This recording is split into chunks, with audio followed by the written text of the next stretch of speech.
खुदावंद मसीह यस्सू में मेरे अजीजों, मैं खुदावंद मसीह यस्सू के जिंदा मुबारक नाम में आपको सलाम अर्ज करता हूं, आपको वेलकम कहता हूं नए साल की इस इबादत में तशरीफ आवरी के लिए। हम परमेश्वर का धन्यवाद करते हैं कि वो हमें सन 2021 के नए साल की इबादत में लेकर आया। हम धन्यवाद करते हैं कि उसने हम में से हर एक को बखैरियत रखा, और हम हमेशा उन सब लोगों के लिए दुआ करते हैं जो दुख तकलीफ में, परेशानी में हैं, बीमारी में हैं, रंज में हैं। सबको हम मुतवातिर अपनी प्रार्थनाओं में परमेश्वर के सामने लेकर जाते हैं और दुआ करते हैं कि खुदावंद खुदा का फजल सब पर हमेशा बरकरार रहे। मैं अपनी तरफ से और अपने सहयोगी पासबानों की तरफ से और हम तीनों के खानदानों की तरफ से आपको ये नया साल बहुत बहुत मुबारक कहता हूं, और हमारी दुआ है कि खुदावंद इस नए साल में आपको हमेशा अपनी शफकत, रहमत और बरकत में महफूज रखे। अजीजों, आज जो कलाम का हिस्सा है वो मुकद्दस मत्ती रसूल की इंजील पहला बाब 1 से 6 आयत मैं आपके सामने पढ़ रहा हूं। आप अपनी बाइबल में देखिए। यस्सु मसीह इब्ने दाऊद इब्ने अब्राहम का नस्ब नामा। अब्राहम से इसहाक पैदा हुआ और इसहाक से याकूब पैदा हुआ और याकूब से यहूदा और उसके भाई पैदा हुए, और यहूदा से फारिस और ज़ारे तमर से पैदा हुए, और फारिस से हसरून पैदा हुआ, और हसरून से राम पैदा हुआ, और राम से अमीनदाब पैदा हुआ, और अमीनदाब से नहसून पैदा हुआ, और नहसून से सलमोन पैदा हुआ, और सलमोन से बोआज रहब से पैदा हुआ, और बोआज से ओबेद रूत से पैदा हुआ, और ओबेद से यस्सी पैदा हुआ, और यस्सी से दाऊद बादशाह पैदा हुआ। खुदा की बरकत उसके पाक कलाम के पढ़े जाने और सुने जाने पर हो, आमीन। आइए दुआ करें। खुदावंद मसीह यस्सू में हमारे प्यारे आसमानी बाप, बड़ी शुक्रगुजारी, हलीमी और फिरोतनी की रूह में होकर हम सब तेरे बच्चे तेरे पाक कदमों पर सरनिगू हैं। ये वक्त है तेरे जिंदा और मुबारक कलाम पर मनन करने का। पिता परमेश्वर, हम में से हर एक को पाक रूह का मसा इनायत कर कि हम पवित्र आत्मा की अगुवाई में होकर तेरे वचन को सुने, समझें, अपनी जिंदगियों में और दिलों में इसको जज्ब करें। आसमानी बाप, दुआ करते हैं कि जब ये वचन रूपी बीज हमारे दिल की जमीन पर गिरता है तो हमारी जिंदगी में जड़ पकड़े और बहुत सा फल लाने वाला हो। खुदावन, जब हम यहां से जाएं तो तुझसे बहुत सी रूहानी बरकत लेकर जाने वाले हों। आए रहीम आसमानी बाप, हम अपनी जिंदगियों को हर तरह से तुझे कमिट करते हैं। इस वक्त दुआ करते हैं कि जब हम तेरी संगति में हैं तो तू अपने पाक फरिश्तों की सेना हमारे चारों तरफ मौजूद रखना, उनका बाड़ा हमारे चारों तरफ बनाकर रखना कि शैतान की कोई ताकत हमें तेरी रिफाकत से जुदा करने ना पाए।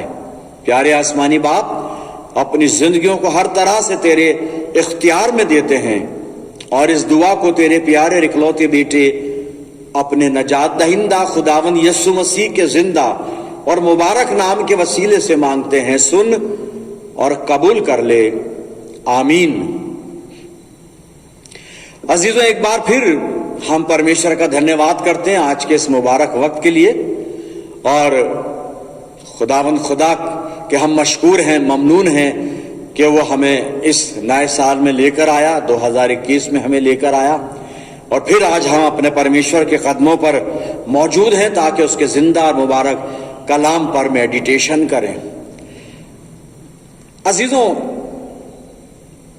ये हफ्ता जो हम पर से व्यतीत हुआ, और खास तौर से बड़े दिन से लेकर यानी 25 दिसंबर से लेकर 31 दिसंबर और फिर आज 1 जनवरी 2021, शुरुआत बड़े दिन की खुशियों से, बड़े दिन की मुबारकबाद से हुई थी और हमने खुदावंद मसीह यीशु के जन्मदिन को, जिसे दुनिया बड़ा दिन कहती है, क्रिसमस कहती है, हमने फिर एक बार सेलिब्रेट किया।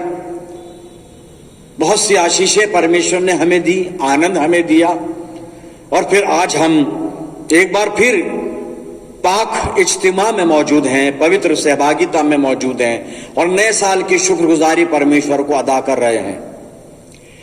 अजीजो, कलाम का हिस्सा जो मैंने पढ़ा था मत्ती रसूल की इंजील और पहला अध्याय 1 से 6 पद, 5 पद को मैं रिपीट करूंगा। आप अपनी बाइबल में देखिएगा और इस पर बातचीत करेंगे आज नए साल के मौके पर। लेकिन जो रुझान है मेरा जो ध्यान है वो खुदावंद मसीह यीशु की आमद पर, जो दुनिया में उसकी पहली आमद हुई, जब वो हमारे लिए और पूरी दुनिया के लिए उद्धार लेकर आया, उस पर है। मेरा ध्यान उस पर है, सारा रुझान उस पर है और हम उसी तरफ रुजू करेंगे और नए साल की शुक्रगुजारी भी अदा करेंगे। और नया साल जो हमारी जिंदगी में आया है, खुदा ने हमें दिया है, उसका मकसद क्या है, उस मकसद पे मैं आप सबका ध्यान लेकर जाना चाहता हूं। परमेश्वर हमें बड़े मुश्किल समय से निकाल कर लेकर आया और नए साल में हमें प्रवेश कराया। क्यों? कोई मकसद होगा, कोई ना कोई उद्देश्य परमेश्वर का होगा और आज उसको जानने की और समझने की कोशिश करेंगे। मत्ती 1:5 पद पढ़ रहा हूं, सुनिएगा। और सलमोन से बोआज, उर्दू वर्जन में बोअज है, हिंदी में बोआज है, बोआज रहब से पैदा हुआ। बस इसे ही ध्यान में रखें। और खास तौर से एक नाम यहां पर आया है, रहब, और रहब के इर्द गिर्द ही हम ध्यान रखेंगे और फिर परमेश्वर की योजना की तरफ हम आगे बढ़ेंगे और खुदा क्या चाहता है उस चीज को समझने की कोशिश करेंगे। अजीजों, खुदावंद मसीह यीशु की वंशावली का यह जिक्र है और 1 पद से 6 पद, यानी अब्राहम से दाऊद तक जितने भी वंशावली 14 पीढ़ियां हुई हैं, इसका जिक्र यहां पर आया है। और ये पहला हिस्सा है खुदावंद मसीह यीशु की वंशावली का पहला हिस्सा, जिसमें 14 नस्ब नाबे, इस नस्ब नाबे में 14 पीढ़ियां आई हैं और इन 14 पीढ़ियों में एक नाम आया है। बहुत से नाम आए हैं लेकिन एक नाम आया है जो 5वें पद में मैंने आपको बताया, रहब। और यह मसीह यीशु की, मेरे और आपके उद्धारकर्ता की वंशावली है साहब। खुदावंद मसीह यीशु की वंशावली में एक नाम है रहब और इस रहब के बारे में हम बातचीत करेंगे। और जब हम रहब के बारे में बाइबल में पढ़ते हैं तो रहब के बारे में जो कुछ लिखा है उस पर गौर करते हुए मेरा ध्यान इस वंशावली पर गया कि रहब जो एक महिला है और रहब के बारे में बाइबल बता रही है, उर्दू की बाइबल इसका प्रोफेशन बताती है, ये कस्बी थी। आगे चलकर उर्दू में लिखा है फाहिशा औरत थी, हिंदी में लिखा है ये एक वेश्या थी। एक वेश्या का नाम, एक फाहिशा, एक कस्बी का नाम खुदावंद मसीह यीशु की वंशावली में कैसे आ गया? क्या मेरा नाम आया इस वंशावली में? क्या आपका नाम आया इस वंशावली में? अगर मैं अपना झूठा तारुफ आपको दूं तो अपने आप को पास्टर कहता हूं, खुदा का बरगुजीदा कहता हूं, मखसूस शुदा शख्स कहता हूं, पर मेरा नाम तक नहीं है। हम विश्वासी लोग हैं, हमारा नाम नहीं है। आसमान पर लिखा हुआ होगा वो अलग बात है, वो तो जाएंगे जब देखेंगे। हम तो जो देख रहे हैं उसकी बात कर रहे हैं। लेकिन यहां पर एक वेश्या का नाम आया है, रहब इसका नाम है। क्यों आया है? इसने क्या किया है? थोड़ा सा उसको जान लें बाइबल में से। मैं आगे चलता हूं और यहोशू नबी की किताब को आप खोल लीजिए और इसका यहोशू का 2 अध्याय आप निकालिएगा और मैं पढ़ूंगा। पहले पद से पढ़ना शुरू करूंगा मैं आपके लिए। आप धीरे धीरे समझेंगे और ग्रेजुअली हम आगे बढ़ेंगे और बाइबल अनफोल्ड करती जाएगी सारी बातों को। रहब को अपने जहन में रखिएगा। रहब का नाम खुदावंद मसीह यीशु की वंशावली में क्यों आया? आइए यहोशू 2:1-6 आयत मैं आपके सामने पढ़ूंगा। तब नून के पुत्र यहोशू ने 2 भेदियों को शित्तीम से चुपके से भेज दिया और उनसे कहा, जाकर उस देश और यरीहो को देखो। तुरंत वे चल दिए और राहाब नामक किसी वेश्या के घर में जाकर सो गए। तब किसी ने यरीहो के राजा से कहा, आज की रात कई एक इस्राएली हमारे देश का भेद लेने को यहाँ आए हुए हैं। तब यरीहो के राजा ने राहाब के पास यूं कहला भेजा, जो पुरुष तेरे यहाँ आए हैं उन्हें बाहर ले आ, क्योंकि वे सारे देश का भेद लेने को आए हैं। उस स्त्री ने दोनों पुरुषों को छिपा रखा और इस प्रकार कहा, मेरे पास कई पुरुष आए तो थे, परंतु मैं नहीं जानती कि वो कहाँ के थे।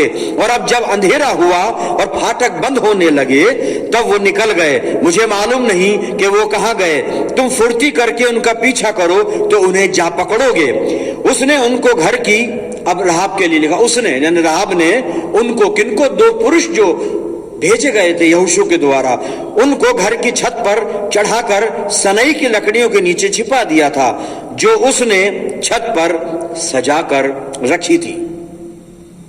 यहोशू इस्राएलियों को लेकर कनान के बॉर्डर पर पहुंचा है। कनान में दाखिल होना है, उसे कनान का भेद लेना है, कनान का ज्योग्राफी, हिस्ट्री, कल्चर और वहां के लोगों के बारे में समझना है। और उसने 2 जासूसों को कनान देश में भेजा और सबसे पहले यरीहो नगर है, यहां पर यरीहो से शुरुआत हुई है, तो यरीहो में भेजा और जाकर उनको इसलिए भेजा कि वो जाकर वहां का भेद मालूम करें, लोग कैसे हैं, क्या इस्राएली उन पर चढ़ाई करने के लायक हैं, क्या उनसे जीतने के लायक हैं, क्या इस्राएली इस योग्य हैं कि वो कनान पर काबिज हो सकते हैं और यरीहो से अपना युद्ध आरंभ करके और वहां से जीत आरंभ करके आगे बढ़ सकते हैं, वगैरह वगैरह। और ये 2 गुप्तचर यरीहो में आए हैं और यरीहो में लिखा है, ये एक राहाब नामक स्त्री जो वेश्या थी उसके घर में रुके।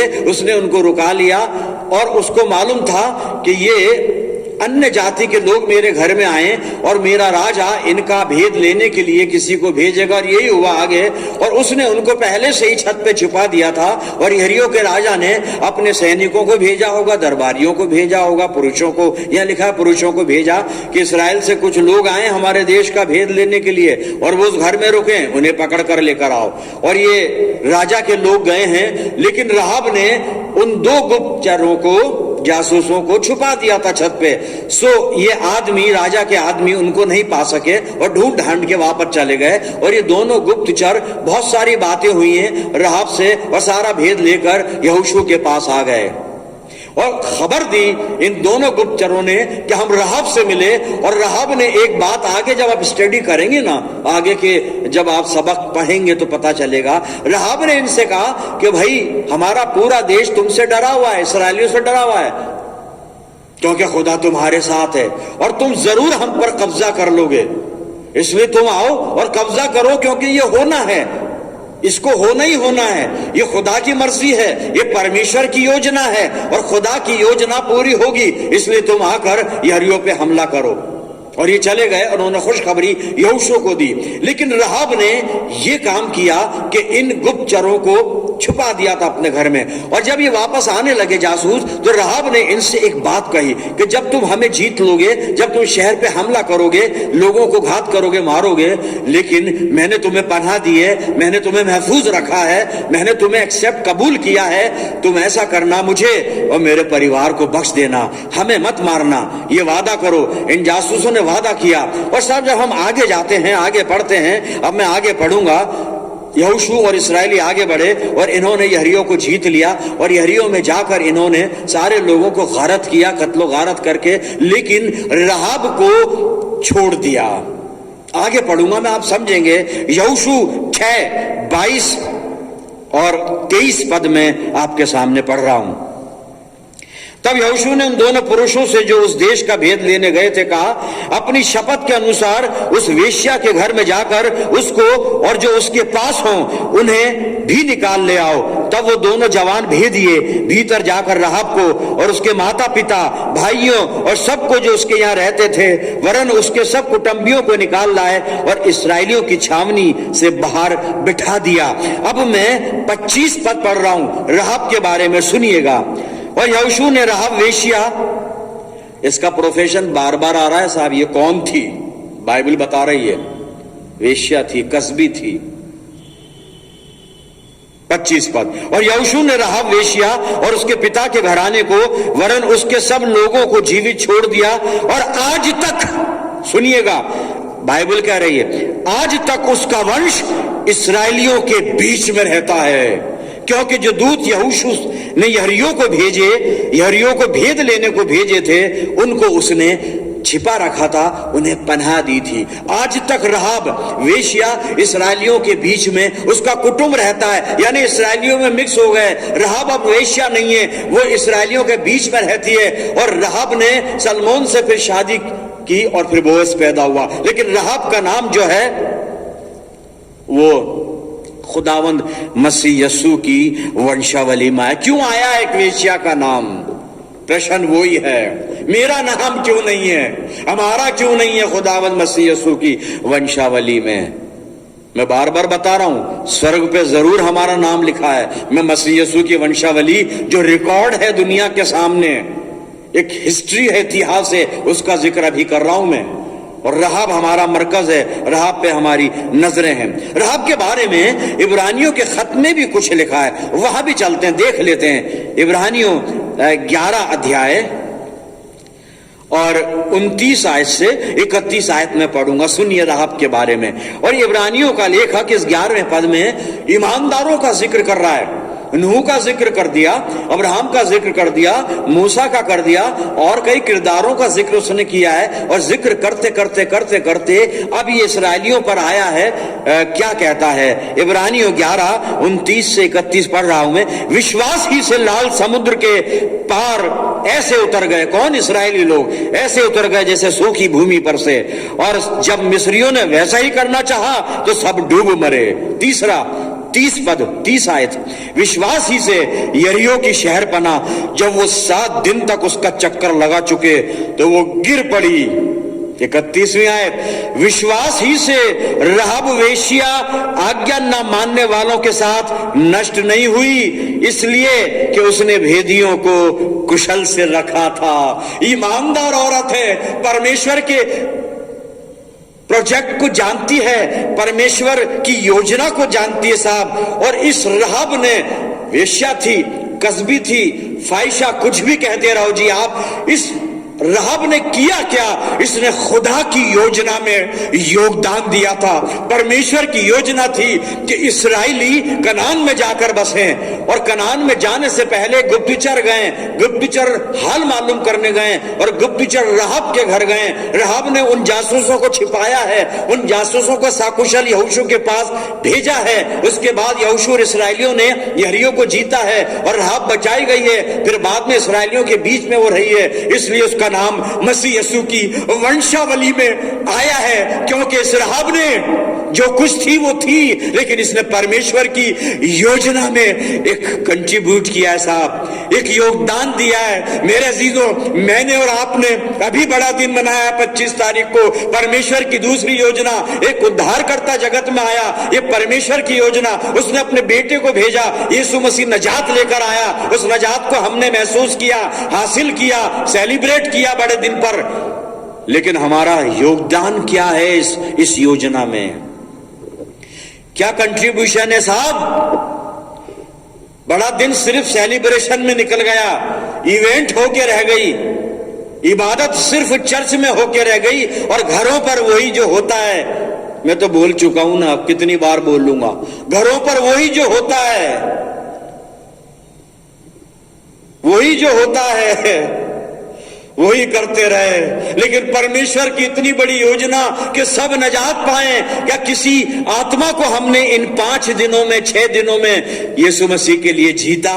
बड़ा दिन बहुत अच्छा रहा, आराधना भी कर सके, चर्च भी खुले, पादरी साहब आ जा भी सके। अरे दिन में तो घूम ही लिए, सब कुछ हो गया, पार्टी भी हो गई। लेकिन परमेश्वर की योजना के लिए, इस योजना को बढ़ाने के लिए, उद्धार लोगों तक पहुंचे, अन्य जातियों तक पहुंचे, इसके लिए क्या किया?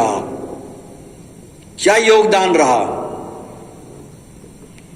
परमेश्वर की योजना में? यह भी तो परमेश्वर की योजना है कि हर एक नजात पाए, और नजात मसीह यीशु के द्वारा है। मसीह यीशु आपको मिल गया, अब भाई दूसरों से भी मिलवाइए। खुद ही मिलते रहे बड़े दिन पर, खुद ही मिलते रहे एक दूसरे से। हम आपस में एक दूसरे की पीठ सहलाते रहे, लेकिन जो बाहर दुखों में है, अंधकार में है, पापों में है, उनकी पीठ कौन सहलाएगा? उन्हें थपथपी कौन देगा? उनका हौसला कौन बढ़ाएगा? और उन्हें अंधकार से बाहर यीशु मसीह की ज्योति में कौन लाएगा? यही तो प्रोजेक्ट है। बड़े दिन पर खाना बनाकर खा लेना ये योजना नहीं है। परमेश्वर की योजना है कि हम अन्य लोगों को भी बचाएं, अन्य लोगों को भी बताएं कि एक नजात दहिंदा आ चुका है। ये योजना है। हमने इस योजना में क्या योगदान दिया है?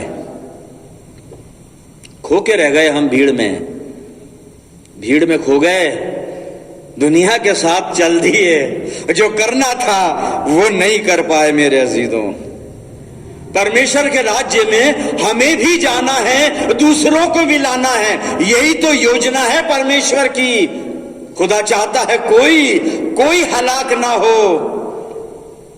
ये परमेश्वर ईसाइयों का परमेश्वर नहीं है, केवल पूरी दुनिया का परमेश्वर है। पूरी दुनिया से प्यार भी करता है, पूरी दुनिया को हलाकत से बचाना भी चाहता है। मुझे और आपको तो बचा लिया, दूसरों को भी तो बचना है, बचाना है। तो इस योजना को अब हमें आगे बढ़ाना है, अब इसमें हमें योगदान देना है। जनाब, वह हमने किया नहीं, और किया तो बहुत बहुत बहुत अच्छी बात है। अगर किसी ने किया तो वो बहुत मुबारक है। इन 5 दिनों में क्या हमने केवल 5 लोगों को भी प्रभु यीशु मसीह के लिए जीता? 5 रूहों को लेकर आए क्या हम यीशु मसीह के पास कि ज्योति आ गई है, रोशनी आ गई है, उजाला यहां है भाई, अंधेरे से निकलकर उजाले में आ जाइए। यही तो योजना है परमेश्वर की कि सबकी जिंदगी में उजाला हो जाए, रोशनी हो जाए। लेकिन परमेश्वर चाहता है मैं और आप इस योजना में योगदान करें साहब। खुदा के इस प्रोजेक्ट को, इस योजना को, इस मिशन को आगे बढ़ाएं, आगे बढ़ाएं, इसे पूरा करें जो फर्ज हमारा है। राहब ने यही किया था, बहुत मुबारक काम किया कि परमेश्वर की योजना, उसने यहोशू की योजना में योगदान नहीं दिया, उसने जासूसों की योजना में योगदान नहीं दिया, उसने इस्राएलियों की योजना में योगदान नहीं दिया, उसने खुदा की योजना में, खुदा के मिशन में योगदान दिया था, विश्वास के साथ कि मैं बचाई जाऊंगी, हलाक नहीं होंगी, और इनका परमेश्वर जीवता परमेश्वर है, ये विश्वास। और इसलिए राहब का नाम यीशु मसीह की वंशावली में आया है। खुदा करे हमारा नाम भी मसीह यीशु की वंशावली में आ जाए मेरे अजीजों। लेकिन हम चूक जाते हैं, हर बड़े दिन पर चूक जाते हैं। बड़ा दिन आते ही हम इतने बड़े हो जाते हैं कि छोटों पर नजर ही नहीं जाती। छोटे विश्वास में जो छोटे हैं उनकी बात कर रहा हूं मैं, बाकी वैसे सबसे छोटे तो दुनिया में हम ही हैं। लेकिन जो विश्वास में अभी छोटे हैं, कमजोर हैं, उनकी बात कर रहा हूं। उनको भी इस योजना में शामिल करना है, उन्हें भी उद्धार तक लेकर आना है, उन्हें भी मसीह यीशु के कदमों तक लेकर आना है, ताकि वो भी अनंत जीवन प्राप्त कर लें, खुदा की बादशाहत में दाखिल हो जाएं। ऐसा नहीं कहीं हम भी उस फतवे में आ जाएं जो मसीह यीशु ने यहूदियों को दिया था। आपको पता है यहूदियों को एक फतवा दिया था मसीह यीशु ने, उन पर एक इल्जाम आयद होता है। मैं बाइबल से पढ़ता हूं आपके लिए, मत्ती 21 आप खोल लीजिए और इसका 31 पद मैं पढ़ूंगा, थोड़ा सा बता दूं आपको।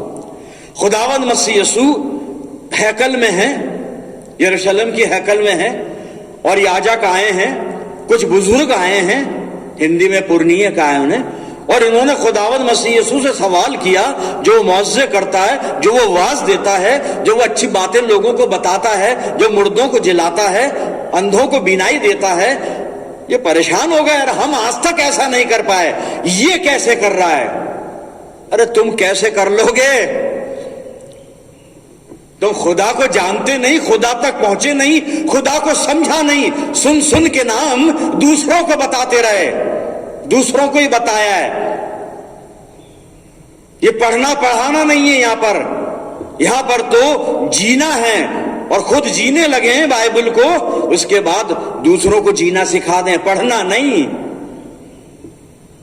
यहां पे पढ़ाई नहीं हो रही है, यहां पर तो जिंदगी जीने की बात है।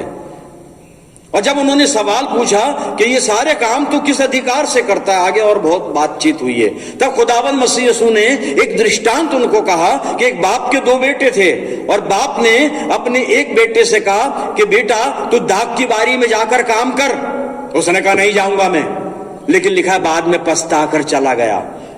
और जब उसने कहा नहीं जाऊंगा, तो उसने दूसरे बेटे से कहा बेटा दाख की बारी में जाकर काम कर। उसने कहा पापा अभी जाता हूं मैं, अभी जा रहा हूं, बस थोड़ी सी देर, अभी जाता हूं मैं, लेकिन लिखा है गया नहीं।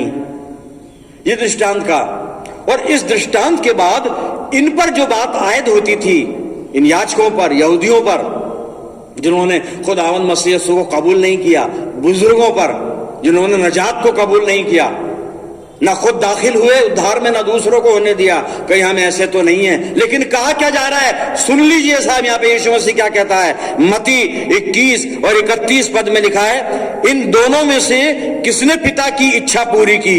उन्होंने कहा पहले ने मना तो किया था, लेकिन पछताकर चला गया। यीशु ने उनसे कहा मैं तुमसे सच कहता हूं कि महसूल लेने वाले और वेश्याएं तुमसे पहले मुझसे पहले परमेश्वर के राज्य में प्रवेश कर रहे हैं। हम तो यही हैं, यही उधम मचा रहे हैं, यही कर रहे हैं हम, वहां तक नहीं है।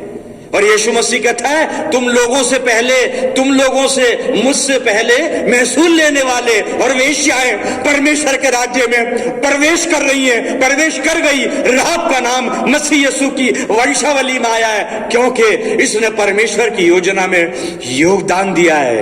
अरे नए साल में अब तो योगदान दे दो परमेश्वर की योजना में। चलिए 5-6 दिन आप बहुत बिजी रहे भाई, बहुत बिजी रहे, वक्त नहीं मिला पादरी साहब, उसके यहाँ जाना, इसके यहाँ जाना, उसको मुबारकबाद देना, इसको मुबारकबाद देना, इधर पार्टी में बिजी, इधर इसमें बिजी, 2-4-6 शादियां भी आ गई थी इस वीक के अंदर, वहां भी बिजी, सारे दिन क्या योजना में योगदान देते, टाइम ही नहीं मिला। और फिर 8 बजे के बाद बाहर भी नहीं निकल सकते, कर्फ्यू है।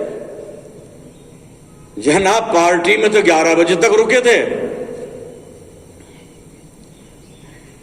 बहुत सारी बातें हैं सर जी। देखिए हकीकत जो है वो तीर बन के निकलते हैं, और तीर तो फिर निशाने पे लगेगा जाकर, सोचना होगा। खुदावंद मसीह यीशु अपनी ज़बान मुबारक से अपने लोगों को, यहूदी वही तो उसी कौम के तो थे, क्या कह रहे हैं कि महसूल लेने वाले वेश्याएं तुमसे पहले खुदा की बादशाहत में जा रही हैं, और तुम यही ढोलक पीट रहे हो।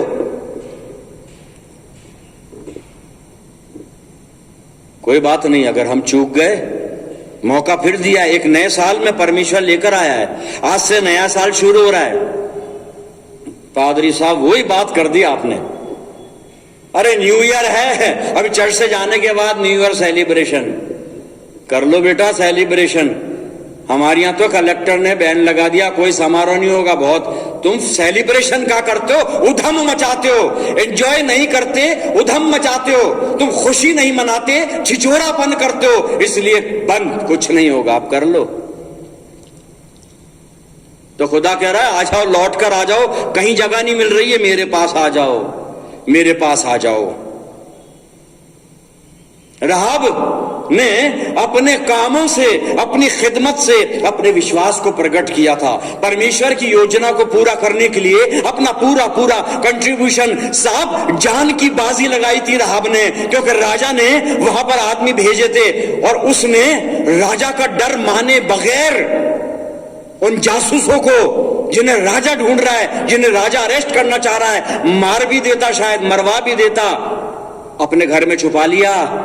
जिंदगी की रिस्क थी राहब के लिए, लेकिन उसने मौत की परवाह नहीं की, परमेश्वर की योजना को पूरा किया साहब उसने। खुदा करे नए साल में मैं और आप परमेश्वर की योजना को पूरा करें मेरे अजीजों। और योजना ये है, हर एक घुटना खुदावंद मसीह यीशु के सामने झुके, हर एक आत्मा का उद्धार हो, हर एक शख्स। और मैं आपको एक और हकीकत बता रहा हूं, बाहर जाने की जरूरत नहीं है। आपकी कलीसिया में 60% मिल जाएंगे ऐसे जो मसीह यीशु को पूरी तरह नहीं जानते, नाम के ही हैं। मैंने बताया था ना, काम के नहीं है। अंदर ही ठीक कर लें, अभी बाहर मत निकलो, कोरोना है, मत निकलो, घर में तो देख लो। 60% यही मिल जाएंगे। कौन है तो फिर आ जाओ, लिस्ट में दे दूंगा आपको, बता दूंगा, भैया इन्हें ले आओ मसीह यीशु के पास। क्योंकि अगर ईमानदार हैं तो ईमान के साथ हमें कार्य भी करना पड़ेगा, काम जरूरी है। याकूब अपने खत में लिखता है कि बिना काम किए, बिना प्रैक्टिकल शेप दिए हमारा विश्वास बेकार है, मुर्दा है, मरा हुआ है। तो परमेश्वर करे नए साल में हम अपने ईमान को जिंदा कर लें। और जिंदा कैसे कर लें? इसको क्रियान्वित कर दें, इसको प्रैक्टिकल में लेकर आ जाए, प्रैक्टिकल शेप दे दें। और ये हमारी जिंदगी का प्रैक्टिकल क्या है? परमेश्वर की उद्धार की योजना को पूरा करना, ये काम है हमारा। हमारा प्रैक्टिकल ये है कि नजात और लोगों तक भी पहुंचे और आत्माएं भी परमेश्वर के राज्य में शामिल की जाएं। मैं ये नहीं कह रहा हूं सावधान हो जाइए, मैं ये नहीं कह रहा हूं बहनें ये ना समझ लें कि हमें मदर टेरेसा बनना है। नहीं, मत बनना, बन भी नहीं सकते। हर एक नहीं बन सकती भाई, वो तो एक ही थी, एक ही रहेगी। मैं ये नहीं कह रहा हूं कि भाई लोग जो है पतरस और पौल बन जाए, पौलुस बन जाए, नहीं बन सकते। पास्टर बन जाए, प्रचारक बन जाए, कोई जरूरत नहीं। अरे आपकी जिंदगी बहुत है, जिंदगी के काम बहुत हैं, आपकी जिंदगी की गवाही बहुत है खुदावंद मसीह यीशु की बादशाहत को फैलाने के लिए। अपने जीवन से, अपने कामों से, अपने चरित्र से, अपनी गवाही से प्रभु यीशु मसीह को प्रीच कर दीजिए। भाषण की जरूरत नहीं है। ये भाषण देने वाले मेरे जैसे बहुत घूम रहे, यूट्यूब पे भरे पड़े हैं। कोरोना में तो ये मेरे जैसे भाषण देने वालों की खरपतवार उग गई, बहुत हैं, बहुत हैं। भाषण नहीं चाहिए बाहर वालों को, आचरण चाहिए। हमारा आचरण कैसा है?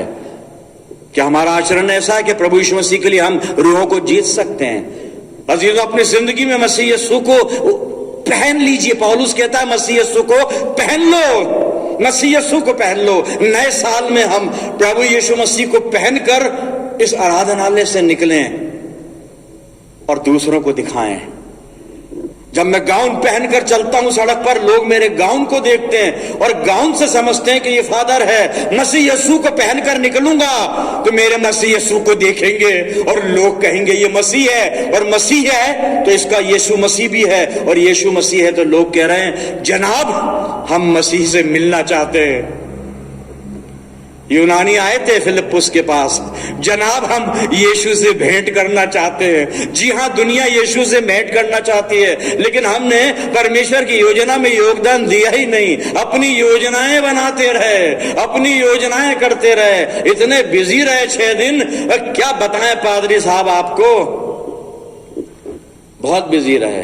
कोई बात नहीं, कोई बात नहीं, खुदा तो प्यार करता है और मौके पे मौका देता है। एक मौका और दे दिया, नए साल में लेकर आया। आज नए साल पर कमिटमेंट करके जाएं कि परमेश्वर आज से तेरी योजना, मेरी योजना तो बहुत हो गई, मैंने अपनी योजनाएं तो पूरी कर ली और सफलता भी नहीं मिली। अब से तेरी योजना में मैं अपना जीवन लगा दूंगा। योजना क्या?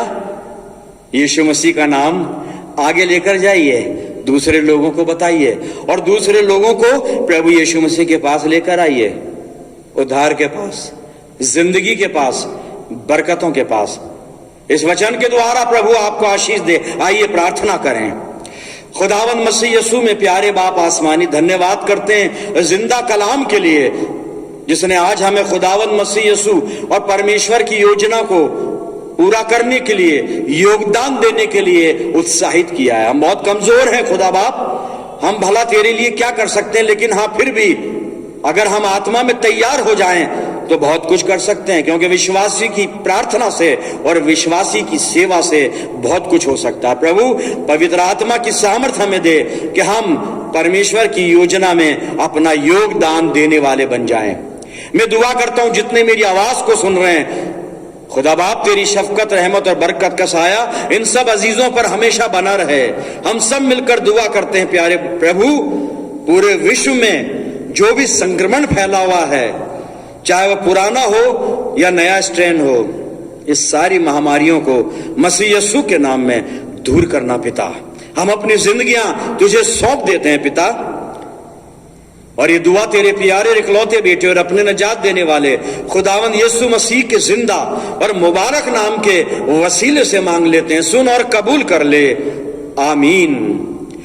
अब हमारे खुदावंद मसीह यीशु का फजल, खुदा बाप की मोहब्बत, रूह पाक की रिफाकत और शिराकत हम में से हर एक के साथ, तमाम ईमानदारों के साथ, हमारी सब कलीसियाओं के साथ अब से लेकर हमेशा तक होती रहे, आमीन।